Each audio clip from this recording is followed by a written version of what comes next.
Hi guys, welcome back to the channel and welcome back to another episode of the Ultimate Track Guide series. This week we're at Laguna, one of my favourite tracks, very different on this game from ones I've raced previously, so a bit of a learning curve for me, but all good. Just a quick note, I know you guys like the track guides, they're all set in 30 degree track temp, so 25 degree air temp a lot of the time. Just give that real world sort of feel to the guide. I don't want any crazy fast times. It's more about showing really what's capable on the track and you know, what, pass on some tips and tricks that I've learned. So if you do like the content, hit that subscribe button, like the video as well if you do find it helps you out on track. Let me know how you get on in the comments as well. Always appreciate hearing about you guys, how you get on. That's really the reason why the channel started and these track guides started as well. So hit that button and the bell icon for notifications. Let's dive in.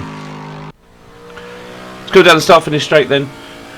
It's not really a straight, is it? We're flicking over to the left hand side of the track and we're immediately faced with the braking point for this first corner, and Laguna's really good because we're blessed with brake markers, right? But I want you to concentrate not on the 3 on the right hand side but on the white line, because that's a permanent brake mark, and we've talked about this a lot in the series so far. Don't really use the brake markers that often because they will disappear in incidents into this first corner, especially on that one where people are trying to go 3 or 4 wide through here. It's really key that you learn to use proper landmarks. Braking nice and hard into this double apex left-hander, and really we're aiming for the first apex to be just where the curb starts to curve round to the left-hand side here. You can see it's a little bit misshapen there. That's our first apex. You see we're on sort of half braking, we're trailing off nicely so we can keep turning in as we're scrubbing off the speed, so it's not a different action, it's all one flowing nice action. And immediately you can see we're on the power nice and early, get a straight exit out into this second corner. Really nice braking point actually on the left-hand side without using the brake markers. Once again, you've got these tyre markings on the curb, so use them as a backup to the number 1 brake marker.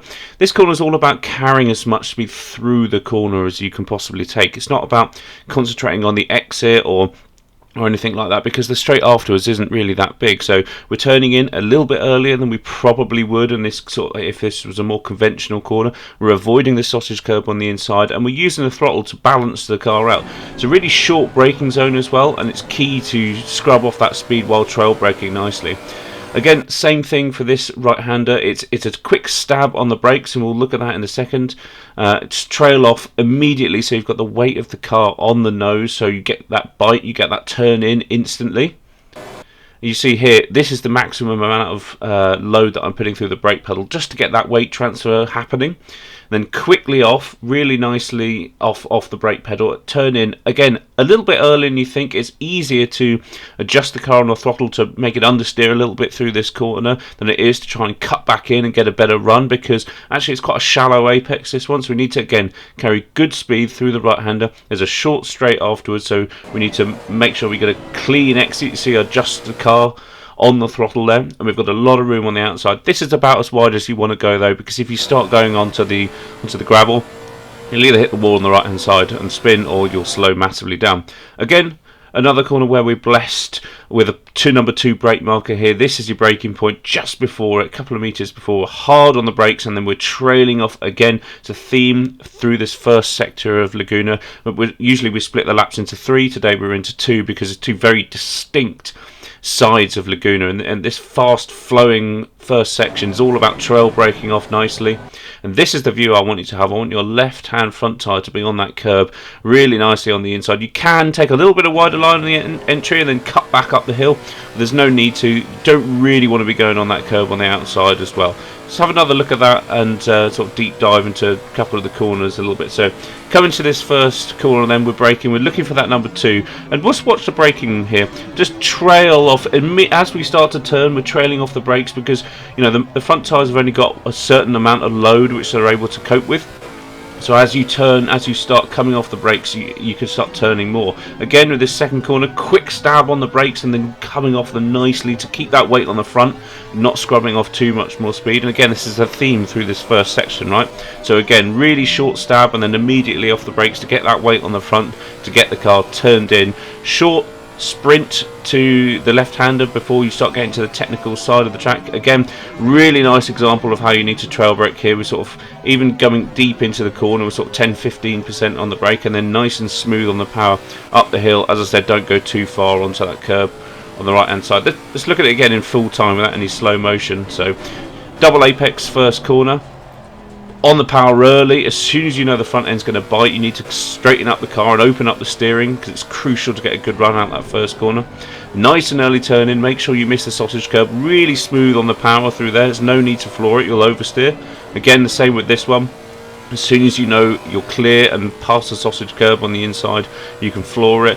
And similar story here, as soon as you're on the curb, sausage curb, there we're on the power. It's a good marker, it's a good indicator throughout the lap really. And we can see that again on this overhead view. And guys, if you haven't subscribed already, do hit that button. It really does help the channel. So braking on the white marker then. Nice double apex. Early on the power, you see we're sort of only halfway through the corner. We start to almost go full power. Nice. Look how smooth I'm on the throttle coming out of this corner. So we're sort of half and then building nice and slow into this straight.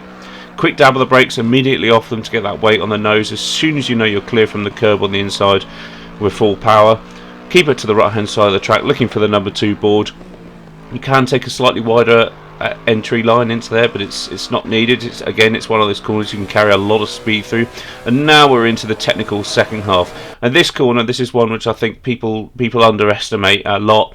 People just think, oh, I can go through this, but actually it's virtually blind.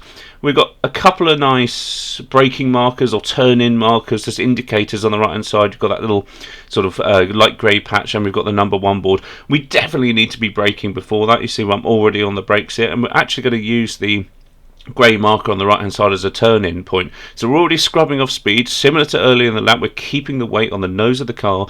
We're just turning in earlier. This is so much easier. This corner is so much easier if you turn in early and adjust by opening the steering up, rather than turning in later and try and cut back across the track, because there's a really neat groove that we're just grooving the track, which we're just starting to get into. And really you're aiming for that sausage curb on the inside and almost hoping that the car is going to understeer wide, right? And as soon as you're under that compression with full power, in fact a little bit before and up, there's a lot of room on the outside, so it's all about carrying that speed on the entry. Again, blessed with a lovely brake marker into the corkscrew here, number 2 board.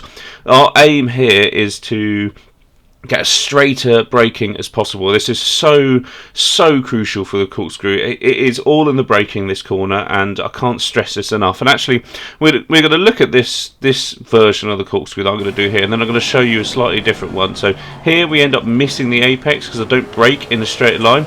That compromises us all the way through the left, right, and then onto this line for the last sort of little section of that. This one's much better, braking just on the 2. You see we trail off the brakes really nicely, get that nose in, we cut a lot more of the corkscrew, and then we're away into the final sector. Let's deep dive that a little bit more. So we're actually turning right into the braking zone to make it straight, so we can brake more effectively. So again, just before the 2 marker, we're full braking, we're on the curb on the right hand side. You need to, and you can see we're still turning right a little bit, but we're basically straight on the steering, okay? At this point is where you start to come off the brakes. So you see we're just coming off now nicely there. We're going to trail off the brakes, still pretty much in the straight line, and as we trail off the brakes we're aiming to turn in to cut the green Astro or the green tarmac on the left hand side. Sorry. Here is your view, immediately back on the power. As soon as you're through this apex, we're going to be going over the crest, downhill, basically full power. This is pretty much as you want to cut this right hand section of the corkscrew, okay? Any further to the right hand side, not only will you get penalty, but you'll get thrown out to the left hand side of the track, and it will compromise your line into the left hander afterwards. Any further to the left, you probably haven't taken enough speed through the actual corkscrew. And away we go, and we're immediately on this left-hander, which is such a difficult corner. Obviously the line on this depends on how you come out of the corkscrew. I've paused it under the bridge here at just under 100 miles an hour as we start to think about turning left. 2 lines through here, a wider line where you cut back with more speed, or the line that I prefer, which is more of a shallow line, which sometimes is a little bit more sketchy, hitting this sausage curb on the inside, but you just learn to adapt with it. and you don't need to carry as much speed. And actually, what taking the shallow line does is allow you to take less speed into this right-hander where you brake just after the 2 marker. It just allows you that little bit more flexibility into this second last corner rather than coming at it a little bit faster. I find it slightly more consistent. Again, like the corner before the corkscrew, nice groove for us to get into here. So turn in nice and early, avoid the sausage curb. You will get spit into the wall on the left hand side. I've been there and I've done it very recently, in fact. So avoid the sausage curb, and you can see we're early on the power, we're already on the power right the way through the right hander. And again, blessed with some lovely brake markers. Number 2 board, we're braking before, we're braking hard, and we're trail braking off into the final corner because we need to keep the weight on that nose so we get the car slowed down, but we're able to turn in. It's all about getting the nose into this final corner, stamping on the throttle, coping with any oversteer, and away for another lap. So braking hard initially, trailing off nicely. There's that period at sort of 50% braking and then coming off, get the nose in, and away we go. Really technical lap, Laguna. So let's look at that second section again, the second half of the lap in full speed. Underestimated corner here, turn in early and you think it's easier to adjust the car on the throttle, lots of room on the outside. Now coming up to the dreaded corkscrew, braking in a straight line, nice and straight, trailing off the brakes nicely. This isn't the lap that we sort of cut it nicely. We do get a smooth exit out. Think about the line into this left-hander, whether you're going to cut it shallow like I do, or if you're going to go out to the right-hand side and then cut back in for a faster exit. Nice and early into the right-hander, on the power nice and early as well. Make sure you don't run too wide before the number 2 marker. Get the nose tucked in and on the power, stamp on the power, cope with any oversteer, and away we go. So difficult to get a rhythm around this track, and let's look at that again from above. You see the amount of room you've got to play with on the outside. That's really crucial that you carry that speed through the apex of that left-hander. See how straight we are braking there? We cut across it nicely on the apex and we're immediately on that sort of 75-80% power, using the oversteer of the car to flick through that nice shallow line. Again, curbing on the outside. Don't really want to touch it too much because it will compromise your line into this right-hander. Lots of room on the exit there. You can go over a little bit of gravel and try and get the nose in just a tad more than I did there. Stamp on the throttle and away you are for another lap. So let's look at the onboard as a whole. So we're looking at this white marker, the first corner. It's double apex. Remember to trail brake. We're keeping the weight on the front of the nose. As soon as you think you're round and the front's biting, 3/4 throttle, and as soon as you're on that curb on the left hand side, you're full power. Turning in early and you think you need to for this and the next corner, as soon as you're past the sausage curb, nice and smooth on the power, building the throttle through that right hander. Here, chuck it in, a little bit more aggressive. So again, as soon as you're past the sausage curb, it's a theme. You can stamp on the throttle, nice and hard. Number 2 braking, trail braking is key for this one, trying to keep the weight on the nose as much as possible, otherwise you'll understeer wide. See if you can use the marking on the right hand side wall to turn in, the light grey there. Turning in early, you think you are, sticking in the groove. And then coming up to the corkscrew, obviously this is the really key corner, braking in a straight line. Try and take a little bit more curbing than I did on this lap, but we showed you that earlier.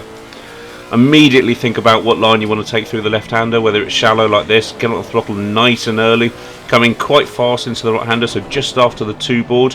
Again, nice groove for you to flick into through the right-hander, lots of room on the outside, and again braking before the 2 marker. Such a theme on this track is just brake on the 2 marker. We're blessed with such great markers, and away we are for another lap.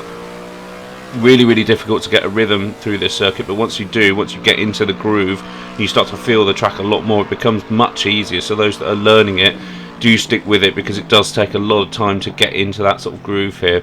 Finding the limit on where you can accelerate quickly through this first section. Stamping on the throttle early isn't necessarily the quickest thing. It's all about building the throttle and make sure you get a smooth exit with lots of grip rather than oversteering and then coping with that oversteer like we talked about on the final corner. It's all about getting consistent grip and getting a car which is set up similarly. Nice and late on the apex for this left-hander up the hill. Again, all about getting that nice run up these hills, because as soon as you start to lose speed uphill, obviously you're compromised twofold. Braking nice and straight through this corkscrew braking phase. Clip a bit more curb on the inside than I did there. Stamp on the throttle to 3/4, 80%, maybe not stamping it quite that hard. decide what line you're going to take through the left-hander, and away we go. Immediately flick over to the left-hand side of the track. You need to do that earlier rather than later, otherwise you're going to be essentially creating a tighter right-hander than you need to. And again, getting the nose in nice and tight for the final corner. This one is one you can stamp on throttle and cope with any oversteer. And we're away for another lap. Guys, I hope you found that useful. It's a difficult track to get the hang of, and really, it takes quite a long time to learn, so hopefully that was useful. If it was, subscribe to the channel, hit that like button, leave a comment. I really want to hear about how you're getting on with this track. The setup will be in the description once it's uploaded. There's a little bit of a problem with the site at the minute, so do download that and give it a bash in exactly the same car as I've run here. Again, 25 degrees air temperature, 30 degrees track temperature. Other conditions, we're on optimum. We should be looking at sort of high 21s, low 22s once you really master the circuit. So good luck. Let me know how you get on, guys. See you on the next one.